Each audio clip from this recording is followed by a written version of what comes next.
নির্বাচন ডিসেম্বর না এপ্রিলে ডক্টর ইউনূস ও তারেক রহমানের লন্ডন বৈঠকে মিলতে পারে উত্তর আশা সালাউদ্দিনের। দ্রুত গণতান্ত্রিক উত্তরণে পথ খোলার আশা প্রবাসী নেতাদের।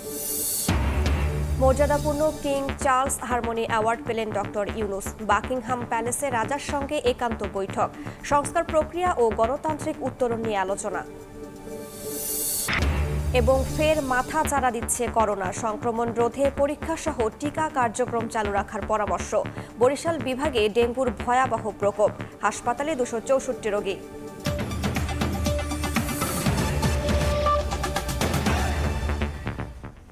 প্রবাসের সময়ের সঙ্গে আছি আমি রাইসা জান্নাত।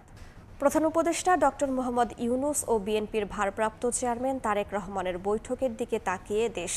শুক্রবার স্থানীয় সময় সকালে লন্ডনের ডরচেস্টার হোটেলে হবে বৈঠক। বিশ্লেষকরা বলছেন আলোচনায় মিলতে পারে দেশের রাজনৈতিক সংকটের সমাধান আর দ্রুত গণতান্ত্রিক উত্তরণে পথ খোলার আশা প্রবাসী নেতাদের। লন্ডন থেকে শোয়েব কবিরের প্রতিবেদন। বাংলাদেশের অন্তর্বর্তী সরকারের প্রধান উপদেষ্টা ডক্টর মোহাম্মদ ইউনূস এবং বিএনপির ভারপ্রাপ্ত চেয়ারম্যান তারেক রহমানের মধ্যে শুক্রবার গুরুত্বপূর্ণ বৈঠক অনুষ্ঠিত হতে যাচ্ছে। সেন্ট্রাল লন্ডনের ডরচেস্টার হোটেলে স্থানীয় সময় সকাল 9টা থেকে 11টা পর্যন্ত এই বৈঠক অনুষ্ঠিত হবে। দেশের চলমান রাজনৈতিক অস্থিরতা, নির্দলীয় সরকারের দাবি এবং আসন্ন জাতীয় নির্বাচনকে ঘিরে প্রধান দুই পক্ষের এই বৈঠক নিয়ে নানা জল্পনা কল্পনা চলছে। রাজনৈতিক বিশ্লেষকরা বলছেন এটি হতে পারে সংকট সমাধানের ইতিবাচক সম্ভাব্য ভিত্তি। ডক্টর ইউনূস সরকার কিভাবে শান্তিপূর্ণভাবে রোড টু ডেমোক্রেসিতে যেতে পারে, এই বৈঠকে সবগুলো বিষয়ে আলোচনিত হতে পারে। এই বৈঠকটি সফল হওয়ার সম্ভাবনা বেশি যদি চ্যালেঞ্জগুলোকে স্পট করে ওয়ার্ক প্ল্যানটি তৈরি করা যায়। আমরা যদি টেবিলে বসে সমস্যার সমাধান করতে পারি, আমরা কেন রাজপথে আন্দোলন করব? যুক্তরাজ্য বিএনপি নেতারা এরই মধ্যে বৈঠক ঘিরে প্রস্তুতি নিয়েছেন। হোটেলের বাইরে অবস্থান নিয়ে তারা দলীয় সংহতি জানাবেন বলে জানা গেছে। আমাদের নেতাকে সাথে যদি ইউনূস সাহেব থাকবেন তার সম্মান পাবে আমাদেরকে, কেন why not, we respect everybody. দীর্ঘ 15টি বছর আমাদের প্রিয় নেতা প্রবাসে থেকে এই গণতন্ত্রের জন্য, মানুষের ভোটের অধিকারের জন্য লড়াই করেছেন। প্রবাসী বাংলাদেশিদের অনেকে মনে করছেন এই বৈঠক দেশের জন্য আশার বার্তা নিয়ে আসতে পারে। সবার নজর এখন লন্ডনে ডক্টর মোহাম্মদ ইউনূস ও তারেক রহমানের বহুল প্রতীক্ষিত 2 ঘন্টার বৈঠকের দিকে।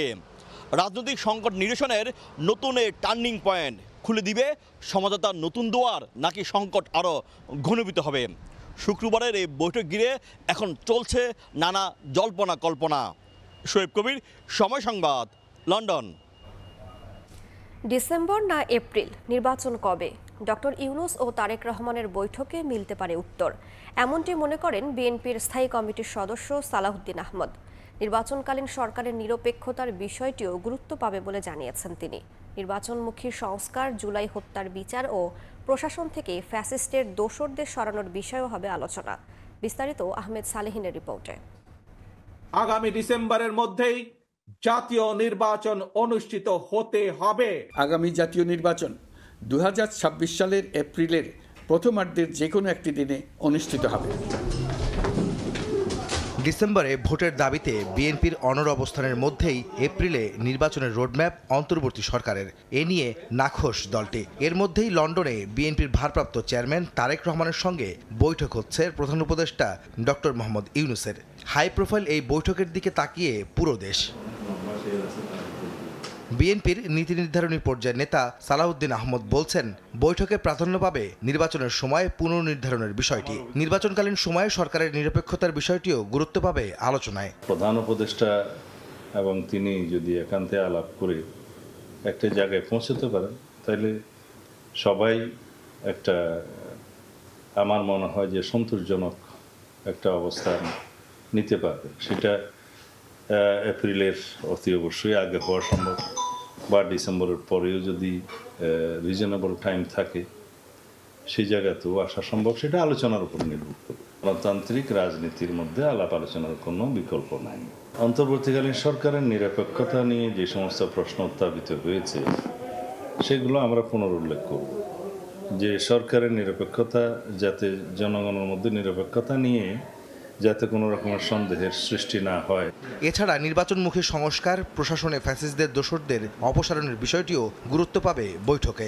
বিএনপির স্থায়ী কমিটির এই সদস্য বলেন, বৈঠকে ইতিবাচক সিদ্ধান্তের অপেক্ষায় পুরো জাতি। ফ্যাসিস্টের দোসরদেরকে প্রশাসন সহ সর্বস্তর থেকে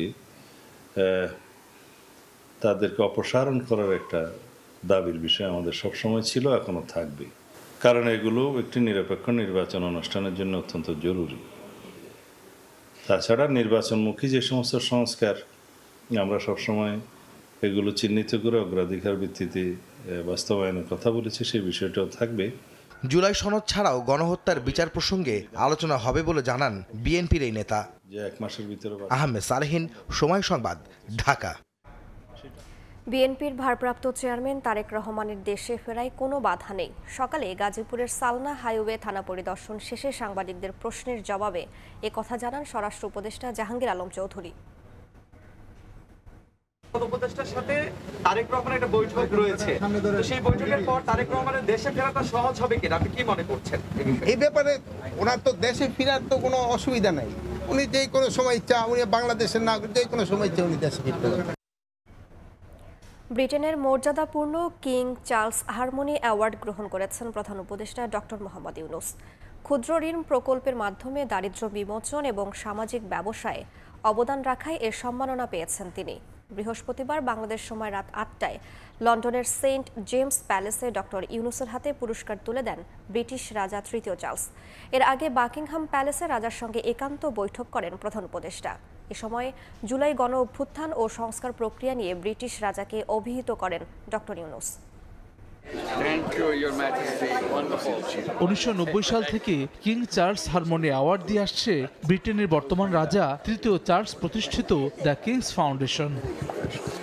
বৃহস্পতিবার বাংলাদেশ সময় রাত 8টায় লন্ডনের সেন্ট জেমস প্যালেসে প্রধান উপদেষ্টা ডক্টর মোহাম্মদ ইউনূসের হাতে মর্যাদাপূর্ণ এই পুরস্কার তুলে দেন ব্রিটিশ রাজা তৃতীয় চার্লস। এবছর ডক্টর ইউনূস ছাড়াও অ্যাওয়ার্ড পান কয়েকজন খ্যাতনামা ব্যক্তি।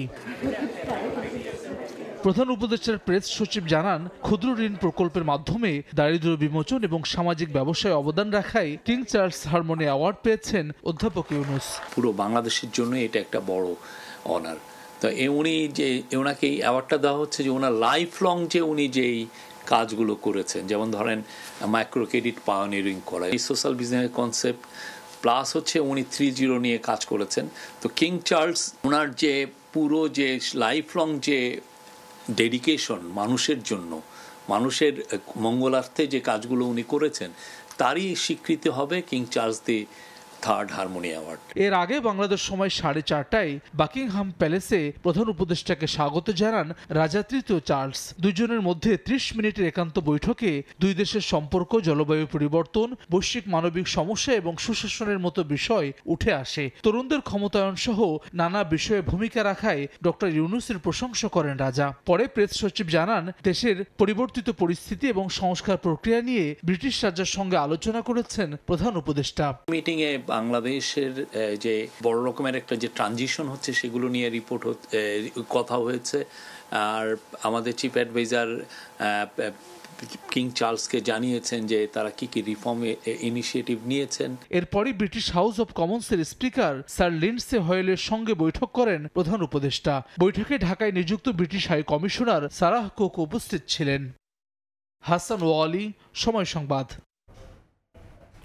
যুক্তরাজ্যের সাবেক ভূমিমন্ত্রী সাইফুজ্জামান চৌধুরীর মালিকানাধীন বেশ কিছু সম্পদ জব্দ করেছে দেশটির ন্যাশনাল ক্রাইম এজেন্সি।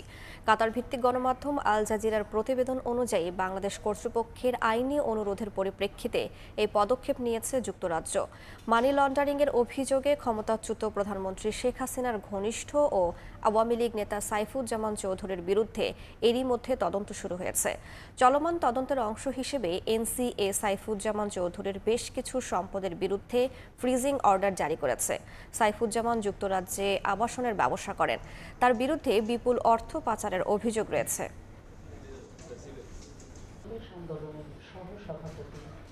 আহমেদাবাদে উড়োজাহাজ বিধ্বস্তের ঘটনাকে হৃদয় বিদারক বলেছেন ভারতের প্রধানমন্ত্রী নরেন্দ্র মোদী।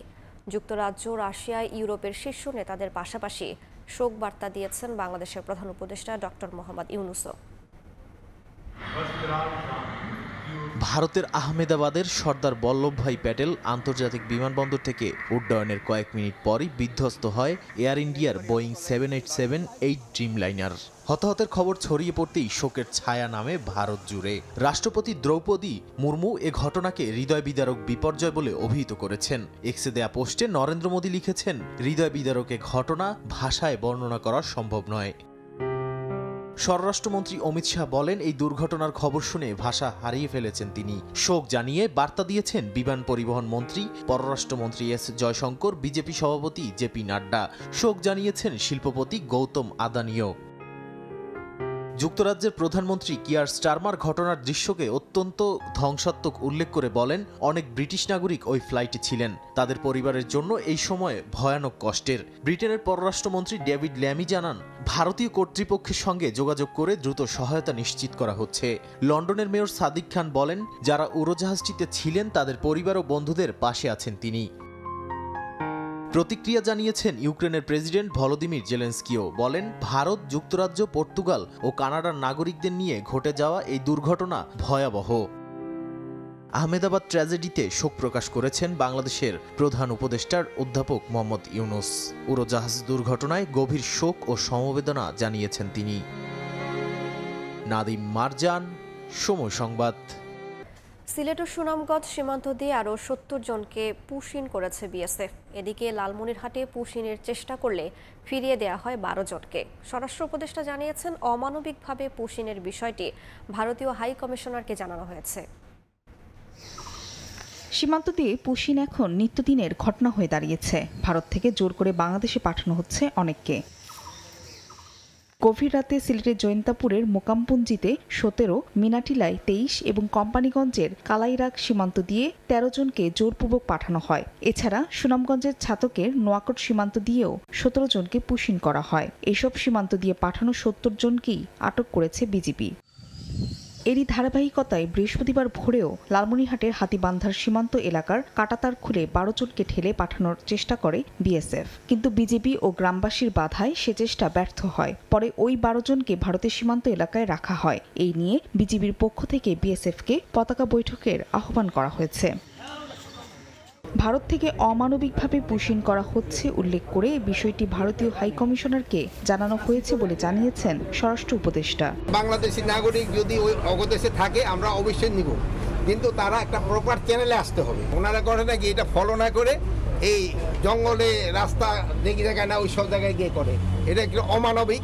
এছাড়া যারা ভারতে অবস্থান করছেন প্রয়োজনে তাদের বৈধভাবে ফেরত নেওয়া হবে বলে জানিয়েছেন স্বরাষ্ট্র উপদেষ্টা। হাই কমিশনার আছে দিল্লি, তাকে ওইটা বলা হয়েছে। ফাহরিয়া ফারজানা, সময় সংবাদ। দেশে আবারও মাথা চাড়া দিচ্ছে করোনা। চলতি মাসে শনাক্ত হয়েছে ৬৪ জন। নতুন ধরনের সংক্রমণের হার বেশি হলেও বিশেষজ্ঞরা বলছেন এখনই পরিস্থিতি মহামারীতে রূপ নেওয়ার শঙ্কা নেই। সংক্রমণ প্রতিরোধে নিয়মিত পরীক্ষা সহ টিকা কার্যক্রম চালু রাখার পরামর্শ। মনির হোসেনের রিপোর্ট।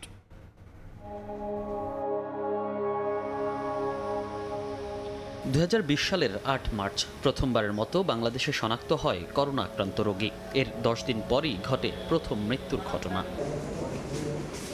সম্প্রতি করোনার নতুন ধরনে আক্রান্ত হওয়ার হার তৈরি করে উদ্বেগ। স্বাস্থ্য অধিদপ্তরের তথ্য অনুযায়ী এ বছরের এপ্রিলে করোনায় আক্রান্ত হন ২৩ জন, মে মাসে সে সংখ্যা দাঁড়ায় ৮৬ জনে। আর চলতি মাসের প্রথম ১১ দিনেই আক্রান্তের সংখ্যা ৬৪, মারা গেছেন একজন। বিশেষজ্ঞরা বলছেন সংক্রমণ হার বেশি হলেও পরিস্থিতি মহামারীতে রূপ নেয়ার শঙ্কা নেই। তবে সংক্রমণ ঠেকাতে সরকারকে এখনই প্রয়োজনীয় ব্যবস্থা নিতে হবে। মাঝে মাঝে কিন্তু কোভিডের এরকম নতুন উপধরন আসলে এটা বাড়ে কাজে, এবং এটা এখন আমরা বলা যাবে না যে কোনো মৌসুমি বৈশিষ্ট্য আছে। মহামারী আকারে যাওয়ার আমরা কোনো আশঙ্কা দেখছি না এখনো পর্যন্ত। তবে অবশ্যই আমাদের সতর্ক থাকতে হবে। যত সংক্রমণকে আমরা নিয়ন্ত্রণ করতে পারবো, এই ভাইরাসটার পরিবর্তন করার ক্ষমতাটা ততটা কমে যাবে। করোনা পরীক্ষার পাশাপাশি নিয়মিত ভ্যাকসিন কার্যক্রম চালু রাখারও পরামর্শ এই বিশেষজ্ঞের। এখন যেহেতু সংক্রমণটা বাড়ছে এবং মানুষ সতর্ক হচ্ছে, কাজে পরীক্ষা করার যে সুযোগগুলো সেগুলো আবার নতুন করে চালু করা দরকার। কিট অলরেডি আমরা সংগ্রহ করেছি এবং আপনারা জানেন যেখানে আরটিপিসিআর হয় বিভিন্ন জায়গায়, সেখানে এখনও কিট আছে। কিছু কিছু জায়গায় এগুলো অ্যাকচুয়ালি মেয়াদ উত্তীর্ণ হয়েছে। মন্ত্রণালয়ের মাধ্যমে বিভিন্ন আমাদের বন্ধু দেশের সাথে আমরা যোগাযোগ করছি। আমরা আশা করছি কিটের কোনো সমস্যা হবে না ইনশাল্লাহ। করোনার সংক্রমণ প্রতিরোধে জনসমাগম এড়িয়ে চলা, মাস্ক পরিধান সহ 11 দফা নির্দেশনাও দিয়েছে স্বাস্থ্য অধিদপ্তর। মনির হোসেন, সময় সংবাদ, ঢাকা। আবারও বরিশাল বিভাগ জুড়ে ভয়াবহ আকার ধারণ করেছে ডেঙ্গু। বিভিন্ন হাসপাতালে চিকিৎসাধীন 264 জন রোগী।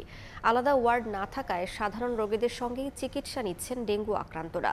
মশক নিধনে সব ধরনের ব্যবস্থা নেওয়ার দাবি করেছে সিটি কর্পোরেশন। সবাইকে সচেতন হওয়ার আহ্বান স্বাস্থ্য বিভাগের। সুজয় দাসের তোলা ছবিতে অপূর্ব রিপোর্ট। কেবিন, বেড, এমনকি মেঝে ডেঙ্গু রোগীদের ঠাসা। তেল ধারণের ঠাঁই নেই বরগুনা জেনারেল হাসপাতালে। বরিশাল বিভাগের মধ্যে সবচেয়ে বেশি ডেঙ্গুতে রোগী আজ বরগুনাতে। এখানের কিছুই পাওয়া যায় না, শুধু ট্যাবলেট পাই, 2টা নাপা ট্যাবলেট দেয়। রোগীর যে 2টা ভাত পাই বেহাও পাইতেছে না। আমাদের যে সুচিকিৎসা সেটা এই বরগুনা জেনারেল হসপিটালে এই মুহূর্তে নেই।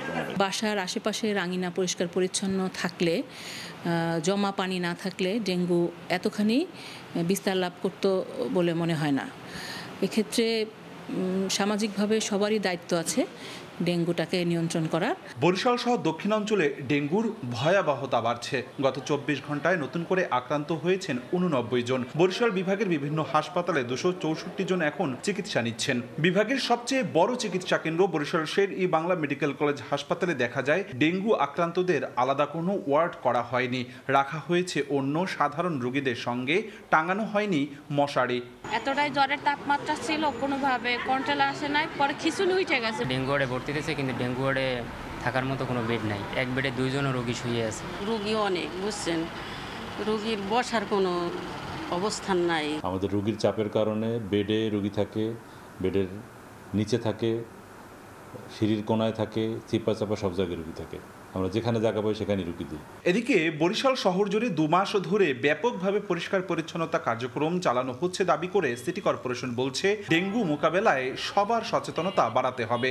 5টা টিমের মাধ্যমে নগরী পরিষ্কার পরিচ্ছন্নতা কাজ চলতেছে, যাতে মশা না বাড়ে এবং ভবিষ্যতে বর্ষা জলবদ্ধ না হয়। এই দুটো দিক চিন্তা করেই আমরা এই নগরী পরিষ্কার পরিচ্ছন্ন কাজ চালাইতেছি। চলতি বছরের প্রথম 5 মাসে বরিশাল বিভাগে 4 জন ডেঙ্গুতে মারা গেছেন। আক্রান্ত হয়েছেন 2362 জন। অপূর্ব অপু, সময় সংবাদ, বরিশাল।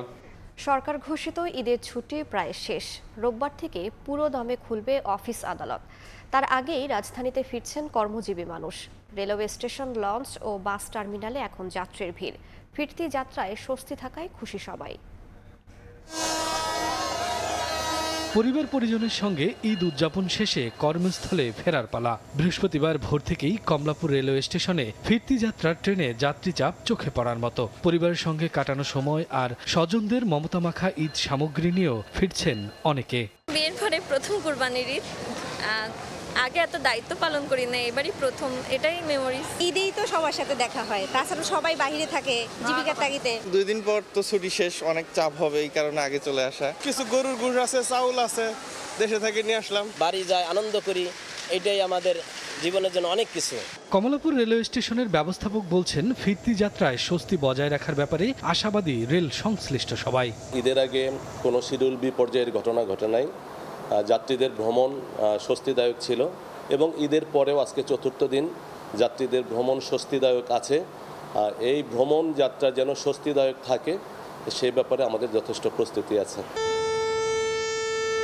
এদিকে কাকঢাকা ভোরে বুড়িগঙ্গায় সারেঙের সাইরেন সদরঘাটে লঞ্চ নোঙরের জন্য জায়গা করে দেওয়ার। লঞ্চ থেকে নামার পর দক্ষিণাঞ্চলের যাত্রীরাও জানালেন তাদের ঈদ আনন্দের স্মৃতি। ওরকম কোনো প্রেশার নাই বা একবার সুন্দরভাবে আসছে। লঞ্চে জার্নি তো বরাবরই সবসময় ভালো হয়, কোনো ভিড় নেই, স্বাভাবিকভাবে আগের মতো যায়। অন্যদিকে সড়ক পথেও ফিরতি যাত্রায় নেই ভোগান্তি। বাড়ি যাওয়ার পথে মাত্রাতিরিক্ত ভাড়া নেওয়ার অভিযোগ থাকলেও যাত্রীরা বলছেন ফেরার পথে ভাড়া তুলনামূলক কম। স্বস্তিতে ঈদ করে এখন গ্রাম থেকে শহর পর্যায়ে আসছি, ইনশাআল্লাহ কোনো সমস্যা নেই। পাস ভাড়াটা একটু বেশি হয়েছে, 400 টাকা এমনি নর্মালি আসি আমরা, কিন্তু সেখানে 500 টাকা নেওয়া হয়েছে। এদিকে মানুষ ঢাকামুখী হওয়ায় যানবাহনের চাপ বেড়েছে ঢাকা টাঙ্গাইল মহাসড়কে। পাটুরিয়া, দৌলদিয়া ও আরিচা কাজিরহাট নৌরুটেও ছিল যাত্রীবাহী যানবাহনের ভিড়। সময়মতো লঞ্চ ও ফেরি ছেড়ে যাওয়ায় সন্তুষ্ট যাত্রীরা। শফিকুজ্জামান রুবেল, সময় সংবাদ, ঢাকা। ঈদের টানা ছুটিতে আনন্দ উপভোগে দেশের বিভিন্ন বিনোদন কেন্দ্রে নানা বয়সী মানুষের ভিড়। সৈকত, ঝর্ণা, ঝুলন্ত সেতু ও সবুজে ঘেরা পাহাড় সহ নানা দর্শনীয় স্থানে প্রিয়জনের সঙ্গে উৎসবে মেতেছেন বিনোদন প্রেমীরা। চিড়িয়াখানায় আনন্দে মেতেছে শিশুরা।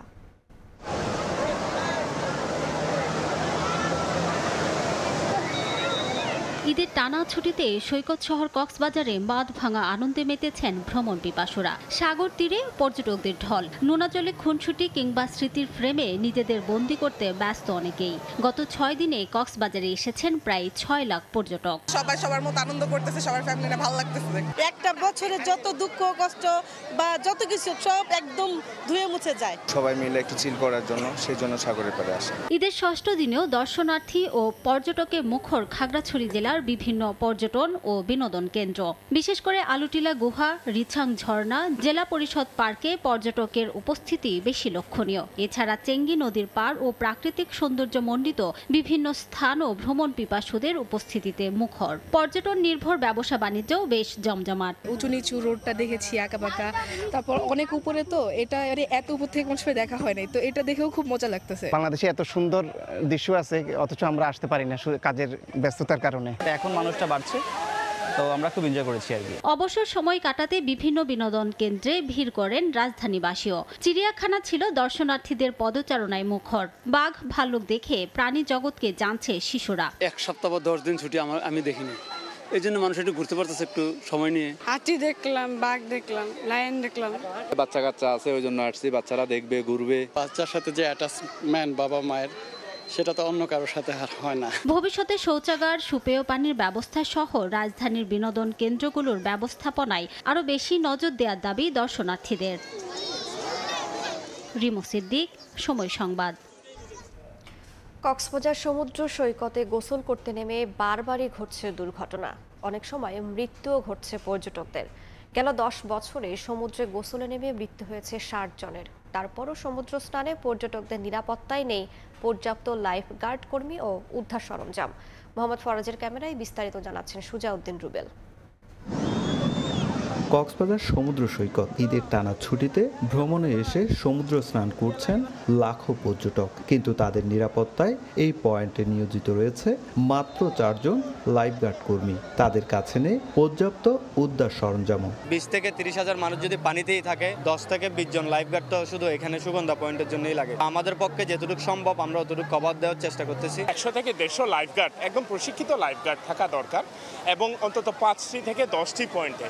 কক্সবাজার সমুদ্র সৈকতে 3টি পয়েন্টে রয়েছে 3টি লাইফগার্ড টাওয়ার, যেখানে প্রতিটি পয়েন্টে নিয়োজিত মাত্র 4 জন করে লাইফগার্ড কর্মী। আমরা সঠিকটা জানি না, যার কারণে আমরা নেমে যাই গোসল করতে। মাইকিং এর মাধ্যমে বা ব্যানার ফেস্টুনের মাধ্যমে জানিয়ে দেওয়া হতো সমুদ্রের যে বিপদ আপদের বিষয়গুলো, আমাদের জন্য একটু সুবিধা হতো। ব্যবসায়ীদের দাবি, পর্যটকদের সমুদ্র স্নানের নিরাপত্তায় অবশ্যই প্রশাসনকে কার্যকর উদ্যোগ নিতে হবে। রাজনৈতিক বলয় মুক্ত আছে, আমরা আশা করতেছি যে অন্তত পক্ষে তারা হলো যে লাইফগার্ড প্রয়োজন সরকারিভাবে নিয়োগ দেবে বলে আমাদের জোর দাবি আছে। শুধু কক্সবাজার সমুদ্র সৈকত নয়, দরিয়ানগর, হিমছড়ি, ইনানি, পাতুয়ারটেক ও টেকনাফ সৈকতেও লাইফগার্ড সেবা প্রয়োজন বলছেন পর্যটন সংশ্লিষ্টরা।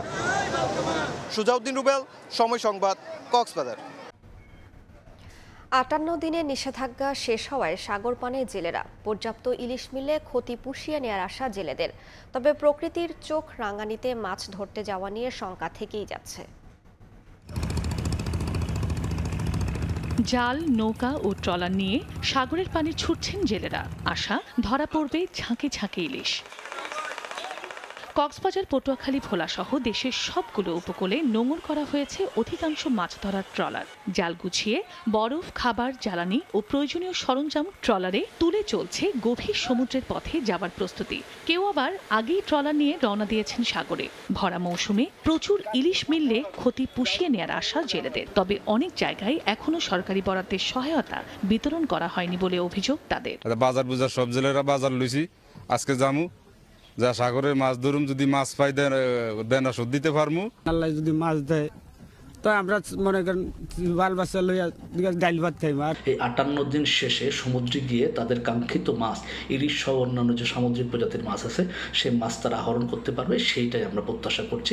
এদিকে সরকারের নিষেধাজ্ঞা শেষ হতেই নতুন উদ্বেগ, আষাঢ় মাসের শুরু, বঙ্গোপসাগর হয়ে ওঠে উত্তাল। তাই অনেক ট্রলার মালিক ও জেলে দ্বিধায় রয়েছেন সাগরে নামা নিয়ে। ওয়েদারের খারাপের একটা সংবাদ পাইছে, যার কারণে জেলেরা ঝুঁকি নিতে চাচ্ছে না। সাগর বেশি উত্তাল হইলে বোট পড়ে যায়, মৃত্যুর ভয়াবহ বেশি। এবারই প্রথমবারের মতো ভারতের সঙ্গে সমন্বয় করে বাংলাদেশ সরকার 15 এপ্রিল থেকে 11 জুন পর্যন্ত সামুদ্রিক মাছ ধরায় নিষেধাজ্ঞা জারি করে। এর লক্ষ্য ছিল মৎস্য সম্পদের টেকসই ব্যবস্থাপনা ও মাছের প্রজনন নিশ্চিত করা। চন্দ্রা বিশ্বাস, ববি, সময় সংবাদ। ট্রাম্প প্রশাসনের অভিবাসী বিরোধী অভিযানের প্রতিবাদে লস অ্যাঞ্জেলেসের পাশাপাশি বিক্ষোভ ছড়িয়ে পড়েছে যুক্তরাষ্ট্রের বিভিন্ন শহরে। লস অ্যাঞ্জেলেসে এখনও জারি রয়েছে কারফিউ। শনিবার দেশজুড়ে নো কিং নামে বড় বিক্ষোভ সমাবেশের ডাক দেওয়া হয়েছে। এদিকে বিক্ষোভ দমাতে টেক্সাসেও মোতায়েন করা হয়েছে ন্যাশনাল গার্ড। অভিযান বন্ধ এবং সেনা প্রত্যাহারের দাবি জানিয়েছেন লস অ্যাঞ্জেলেসের মেয়র। ক্যালিফোর্নিয়া থেকে আরও জানাচ্ছেন লস্কর আল মামুন। ট্রাম্প প্রশাসনের বিরুদ্ধে বিক্ষোভ এখন আর লস অ্যাঞ্জেলেসে সীমাবদ্ধ নেই, ছড়িয়ে পড়েছে পুরো যুক্তরাষ্ট্রে। চলমান বিক্ষোভের 6ষ্ঠ দিনে লস অ্যাঞ্জেলেসের বিক্ষোভকারীদের সঙ্গে সংহতি প্রকাশ করে ওয়াশিংটন ডিসি, নিউ ইয়র্ক ও শিকাগো সহ বেশ কয়েকটি শহরে বিক্ষোভের ডাক দেয়া হয়। রাস্তায় নেমে আসে হাজার হাজার মানুষ। বিক্ষোভ নিয়ন্ত্রণে টেক্সাস অঙ্গরাজ্যের কিছু এলাকায়ও ন্যাশনাল গার্ডের সদস্য মোতায়েন করা হয়েছে। এরই মধ্যে আগামী শনিবার যুক্তরাষ্ট্র জুড়ে নো কিং নামে বড় বিক্ষোভ সমাবেশের ডাক দেয়া হয়েছে। ধারণা করা হচ্ছে এ যাবৎকালের সবচেয়ে বড় গণজামায়াত হতে পারে এদিন। আন্দোলনের শুরু থেকেই ট্রাম্প প্রশাসনের বিরুদ্ধে শক্ত অবস্থান নেয় ক্যালিফোর্নিয়ার জনপ্রতিনিধিরা। অঙ্গরাজ্যটির 30 শহরের মেয়রদের নিয়ে এক যৌথ সংবাদ সম্মেলনে অভিবাসী বিরোধী অভিযান বন্ধ এবং মার্কিন সেনা প্রত্যাহারের দাবি জানান লস অ্যাঞ্জেলেসের মেয়র কারেন ব্যাস। সেনা মোতায়েনের কারণে সাধারণ মানুষ ভীত সন্ত্রস্ত হয়ে পড়েছেন বলেও জানান তিনি। চলমান বিক্ষোভকে কেন্দ্র করে সহিংসতা ও লুটপাটের ঘটনায় লস অ্যাঞ্জেলেসে জারি রয়েছে কারফিউ। আগামী বেশ কয়েকদিন কারফিউ বলবৎ থাকবে বলেও জানায় মেয়র অফিস। কারফিউয়ের প্রথম দিনে বড় ধরনের কোনো সহিংসতা না ঘটলেও অব্যাহত রয়েছে গণগ্রেপ্তার। লস অ্যাঞ্জেলেসে মোতায়েন করা ন্যাশনাল গার্ডের প্রায় 500 সেনাকে অভিবাসন কার্যক্রমে এজেন্টদের সহায়তার জন্য প্রশিক্ষণ দেওয়া হয়েছে বলে জানিয়েছেন মার্কিন এক সেনা কর্মকর্তা। মেরিন সেনারাও এতে অংশ নিয়েছেন বলে জানানো হয়। লস্কর আল মামুন, সময় সংবাদ, লস অ্যাঞ্জেলেস, যুক্তরাষ্ট্র। 10 জুন শুরু হওয়া হাজিদের ফিরতি হজ ফ্লাইট চলবে আগামী 10 জুলাই পর্যন্ত। এবারের হজে অংশগ্রহণ করেছেন 87,100 জন বাংলাদেশি মুসল্লি। তবে এবারের হজ কার্যক্রমে সার্বিক ব্যবস্থাপনা ভালো থাকলেও বার্ধক্য ও বিভিন্ন শারীরিক জটিলতার কারণে এ পর্যন্ত অন্তত 20 জন বাংলাদেশি মুসল্লি মৃত্যুবরণ করেছেন। এছাড়া আরাফার দিবসের পর থেকে 5 জন মুসল্লি নিখোঁজ রয়েছেন। সৌদি আরব থেকে বিস্তারিত আরিফুর রহমানের রিপোর্টে। প্রতি বছর হজে গিয়ে বহু মানুষ বিভিন্ন কারণে প্রাণ হারান, নিখোঁজ হন অনেকে। সৌদি আরবের আইন অনুযায়ী কোনো ব্যক্তি হজ করতে গিয়ে যদি মারা যান তাহলে তার মরদেহ সৌদি আরবে দাফন করা হয়, নিজ দেশে আনতে দেওয়া হয় না। এমনকি পরিবার পরিজনের কোনো আপত্তিও গ্রহণ করা হয় না। এবার 10 জুন থেকে শুরু হওয়া হাজিদের ফিরতি ফ্লাইট চলবে আগামী 10 জুলাই পর্যন্ত। এবারের হজে অংশ নিয়েছেন 87,100 জন বাংলাদেশি মুসল্লি। সার্বিক ব্যবস্থাপনা ভালো থাকলেও বার্ধক্য ও বিভিন্ন শারীরিক জটিলতার কারণে এ পর্যন্ত অন্তত 20 জন বাংলাদেশি মুসল্লি মৃত্যুবরণ করেছেন। এছাড়া আরাফাত দিবসের পর থেকে নিখোঁজ রয়েছেন 5 জন। 2025 সালের পবিত্র হজ পালন নিয়ে সার্বিক পরিস্থিতি সম্পর্কে বিস্তারিত জানিয়েছেন ধর্ম বিষয়ক উপদেষ্টা ডক্টর আবুল ফয়েজ মোহাম্মদ খালিদ হোসেন। টোটাল হজ ব্যবস্থাপনা আমাদের অন্তর্বর্তীকালীন সরকারের মাননীয় প্রধান উপদেষ্টা প্রফেসর ডক্টর মোহাম্মদ ইউনূস সাহেবের প্রতি আমরা কৃতজ্ঞতা জানাচ্ছি। তিনি সবসময় হজের খোঁজখবর রাখেন, মনিটর করছেন। এমনকি আমরা হজ টিম নিয়ে যখন এখানে এসেছি, 87,100 জন হাজি নিয়ে যখন আমরা সৌদি আরবে এসেছি, তিনি আমাদের সাথে সার্বক্ষণিক যোগাযোগ রেখেছেন। হজে অংশ নেওয়া বাংলাদেশি হাজিদের মধ্যে আবেগ, ত্যাগ এবং আস্থা ছিল স্পষ্ট। সাময়িক কিছু দুর্ভোগ থাকলেও সার্বিকভাবে ব্যবস্থাপনা প্রশংসনীয় ছিল বলেই মনে করছেন অনেক হাজি। কারণ আমরা দেশে যাওয়ার জন্য প্রস্তুতি নিচ্ছি। আগামী পরশুদিন 13 তারিখ রাত্রে 8টার সময় আমাদের দেশের ফ্লাইট, সেটা শিডিউল এখন পর্যন্ত ইনশাল্লাহ ঠিক আছে। এবারের হজ ব্যবস্থাপনা অন্য অন্য বছরের চেয়ে অনেক ভালো ছিল এবং সুশৃঙ্খল ছিল। এই জন্য আমরা আল্লাহ পাকের শুকরিয়া আদায় করছি। বিগত বছরের তুলনায় এবছরের ফ্লাইট এবং মক্কা মদিনার সুযোগ সুবিধা এবং মিনার সুযোগ সুবিধা অত্যন্ত ভালো ছিল। পবিত্র হজ পালনে গিয়ে নিখোঁজ হওয়াদের দ্রুত সন্ধান এবং আগামী দিনে বয়স্কদের জন্য অতিরিক্ত সুবিধা নিশ্চিতের তাগিদ বিশেষজ্ঞদের। মক্কা থেকে আরিফুর রহমান, সময় সংবাদ। আবারও 3 অধিনায়কের যুগে বাংলাদেশ ক্রিকেট দল। নাজমুল শান্তকে সরিয়ে আগামী 1 বছরের জন্য ওয়ানডে দলের দায়িত্ব দেওয়া হয়েছে মেহেদী হাসান মিরাজকে। এক প্রেস বিজ্ঞপ্তিতে বিষয়টি নিশ্চিত করেছে বিসিবি। শ্রীলঙ্কার বিপক্ষে 3 ম্যাচের ওয়ানডে সিরিজ দিয়ে অধিনায়ক হিসেবে পথ চলা শুরু হবে টাইগার অলরাউন্ডারের। ব্যর্থতার বৃত্ত ভাঙতে চেষ্টার কমতি নেই ক্রিকেট বোর্ডের, যার সবশেষ সংযোজন 3 ফরম্যাটে 3 অধিনায়ক। নাজমুল হোসেন শান্তর নেতৃত্বে এতদিন ওয়ানডে খেললেও হঠাৎ করেই তাকে সরিয়ে একদিনের ক্রিকেটে দায়িত্ব তুলে দেওয়া হয়েছে অলরাউন্ডার মেহেদী হাসান মিরাজের কাঁধে। 2023 ওয়ানডে বিশ্বকাপের পর সাকিব আল হাসানের জায়গায় দলের নেতৃত্ব দেওয়া হয় শান্তকে। দীর্ঘমেয়াদে পরবর্তী বিশ্বকাপ পর্যন্ত তাকে নিয়ে ভাবনা থাকলেও এবার কেন শান্তকে সরানো হলো তার কোনো ব্যাখ্যা দেয়নি ক্রিকেট বোর্ড।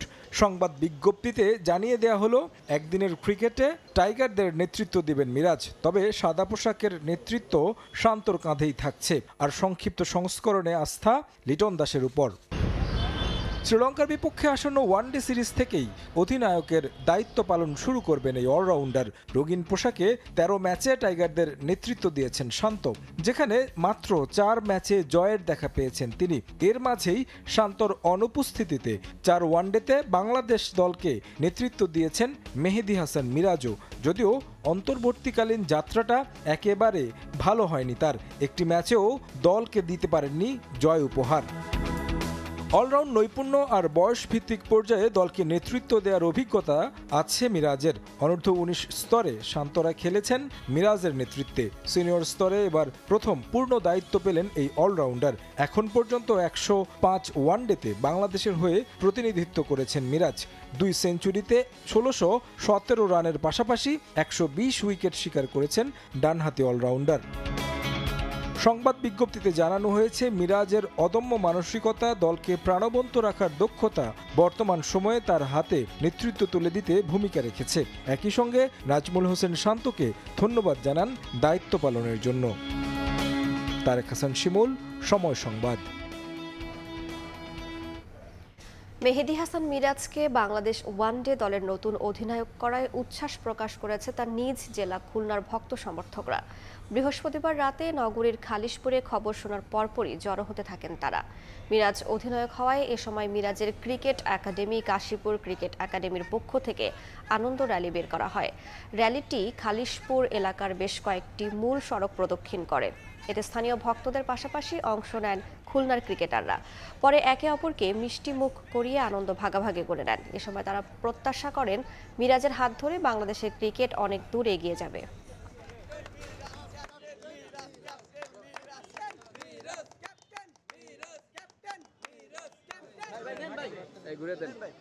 ঘুরে দেন আরে ভাই ঘোরেন না।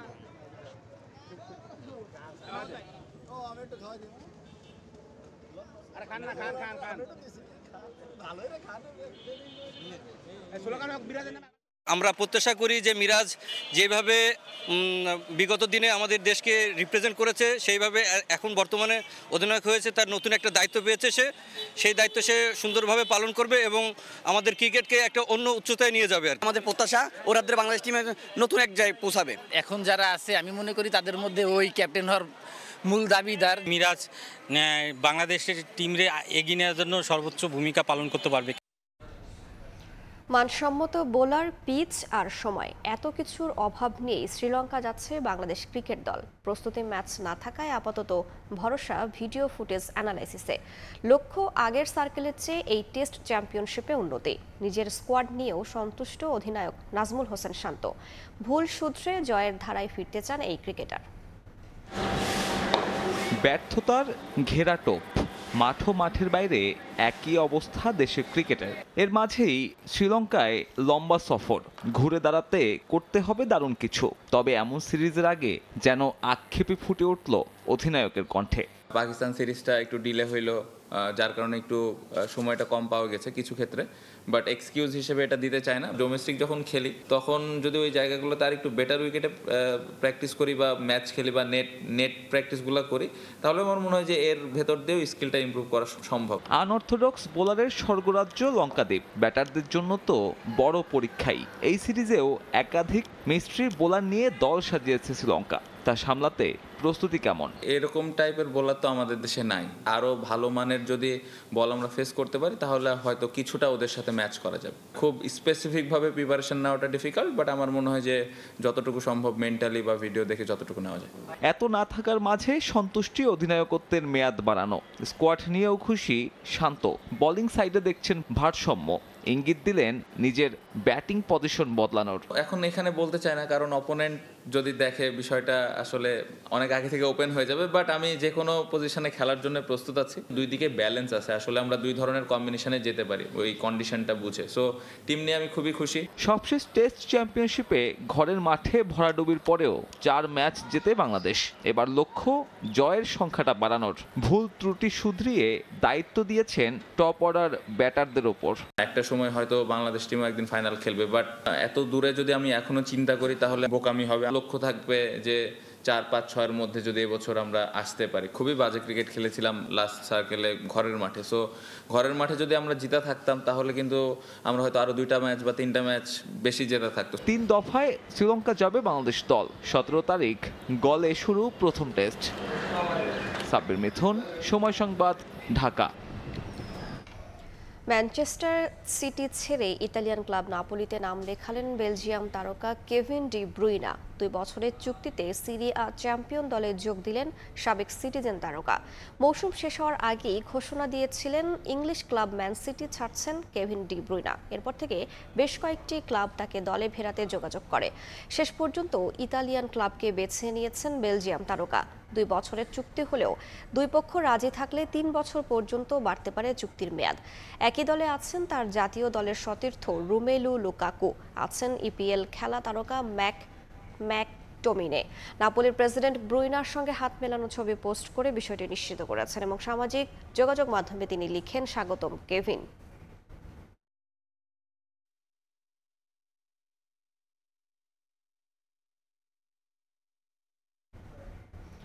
নিজ জেলা ফেনীতে পৌঁছে পরিবার ও বন্ধুদের ভালোবাসায় সিক্ত হয়েছেন ইতালি প্রবাসী ফুটবলার ফাহামেদুল ইসলাম। সিঙ্গাপুরের বিপক্ষে জয় না পাওয়ার আক্ষেপ হংকং ম্যাচে ঘোচাতে চান 18 বছর বয়সী এই উইঙ্গার। বাংলাদেশ জাতীয় ফুটবল দলের হারানো গৌরব ফিরিয়ে আনার স্বপ্ন তার।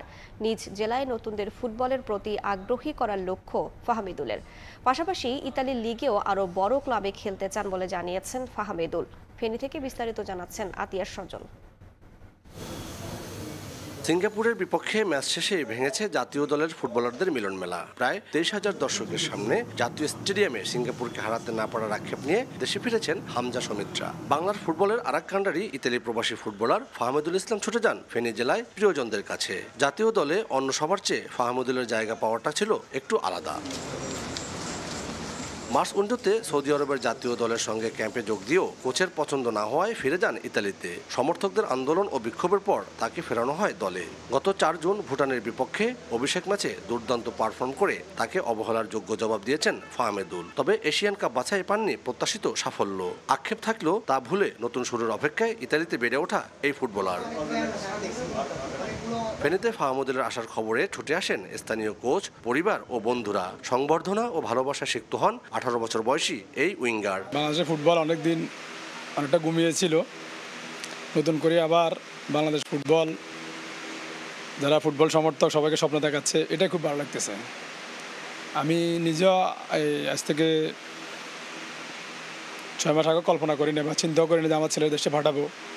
এটার জন্য ফুটবল ফেডারেশন ধন্যবাদ পাওয়ার যোগ্য। আমাদের ফেনীর ছেলে আমরা নিজেরা আসলে কল্পনা করতে পারি, এটা আমাদের গর্বের বিষয়। আসলে আমরা গর্ববোধ করি ফাহমিদুলকে নিয়ে, যে এত চেঞ্জ পুরা বাংলাদেশের ফুটবলটাকে চেঞ্জ করে দিছে। ফাহমিদুলের এই যে পারফরমেন্স দেখে, ফাহমিদুলদের এই যে জাগরণ দেখে আমাদের ফেনী থেকে আরো অনেক ফুটবলার তৈরি হবে। আমি দেশবাসীর কাছে দোয়া চাইতেছি ও যেন আরো ভবিষ্যতে ভালো অবস্থানে পৌঁছতে পারে। ফাহমিদুল স্বপ্ন দেখেন লাল সবুজকে বিশ্বমঞ্চে অনেক দূর নিয়ে যাওয়ার। ফুটবল তার রক্তে মিশে আছে। বাংলাদেশের ফুটবলের সোনালী অতীত ফেরাতে চান তিনি। ইতালির ঘরোয়া লিগেও আলো ছড়াতে চান। তাকে দেখে আরো ফুটবলাররা ফেনী থেকে উঠে আসবে বলেও বিশ্বাস করেন ফাহমিদুল। আমরা আমাদের বেস্টটা ট্রাই করছি। তারা এক্সপেকটেশন ছিল যে আমরা ম্যাচটা উইন করব, আমাদের হয়তো দিনটা ছিল না, তাই নেক্সট ডে আমাদের জন্য অনেক ভালো কিছু ওয়েট করতেছে। আমি চাই ইতালিতে ভালো কিছু করতে। ইউরোপে football is high level, so I will try my best to get some opportunities in Italy. আমাদের ডিস্ট্রিক্ট ফেনী জেলার প্লেয়াররা উঠে আসুক, ন্যাশনাল টিমের জন্য খেলুক, ভালো ভালো ক্লাবগুলোতে খেলুক, এটাই আমার আশা প্রত্যাশা। অক্টোবরে হংকং ম্যাচে আরও ভালো করার লক্ষ্য তার। আতিয়া সজল, সময় সংবাদ, ফেনী। এ পর্যায়ে শীর্ষ সংবাদগুলো জানিয়ে দিচ্ছি আরও একবার। নির্বাচন ডিসেম্বর না এপ্রিলে ডক্টর ইউনূস ও তারেক রহমানের লন্ডন বৈঠকে মিলতে পারে উত্তর, আশা সালাউদ্দিনের। দ্রুত গণতান্ত্রিক উত্তরণে পথ খোলার আশা প্রবাসী নেতাদের। মর্যাদাপূর্ণ কিং চার্লস হারমোনি অ্যাওয়ার্ড পেলেন ডক্টর ইউনূস। বাকিংহাম প্যালেসে রাজার সঙ্গে একান্ত বৈঠক। সংস্কার প্রক্রিয়া ও গণতান্ত্রিক উত্তরণ নিয়ে আলোচনা।